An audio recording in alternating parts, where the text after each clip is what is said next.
অতিবৃষ্টি ও বেশিরভাগ জমির ধান চিটা হয়ে যাওয়া সহ নানা কারণে আমনের ফলনে বিপর্যয়ের শঙ্কা করছেন নড়াইলের কৃষক। তারা বলছেন সরকার ধানের যে দাম নির্ধারণ করে দিয়েছে তাতে খরচও উঠবে না। তবে স্থানীয় কৃষি বিভাগ বলছে উল্টো কথা। তাদের দাবি, বন্যা ও বৃষ্টি কৃষকের জন্য আশীর্বাদ হয়েছে, তাই আমনের ফলনের লক্ষ্যমাত্রা অর্জিত হয়েছে। নড়াইলে আমন ধানের ফলন নিয়ে বিপরীতধর্মী তথ্য জানিয়েছে কৃষক ও কৃষি বিভাগ।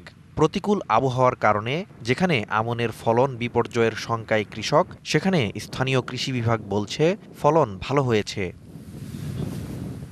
কৃষকরা বলছেন চারা, কীটনাশক ও সারের দাম বৃদ্ধির কারণে এবার উৎপাদন খরচও বেড়েছে।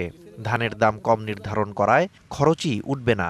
সার, বীজ, তেল, চাষের যে দাম, সেই তুলনায় ধান 2000 টাকা মন হলেও কৃষকের লস হবে। সার, মাটি, ওষুধ, জোন, বাদা সবকিছু কিন্তু খরচ হয়েছে, কিন্তু ধানের ফলন কম।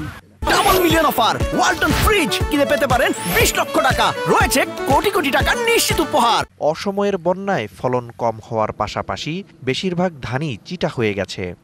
ধানের আবাদ এবার আসলে মূলত ভালো হয়নি বন্যার জন্য। ডাঙার পর্দে কিছু ধান হয়েছে, কিন্তু সে ফলন পাওয়া যাবে না, চিটে চাটা হয়ে গেছে। যে ফলন হয়েছে তাতে ধান 2 বার বিক্রি করলেও এবার বছরে লাভ হবে না। তবে কৃষকের উল্টো কথা বলছে স্থানীয় কৃষি বিভাগ।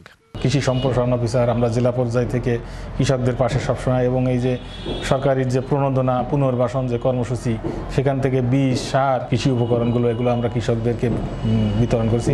কৃষি বিভাগ জানিয়েছে জেলায় 42,900 হেক্টর জমিতে রোপা আমন ধান আবাদের লক্ষ্যমাত্রা থাকলেও আবাদ হয়েছে তার চেয়েও বেশি। DVC news desk.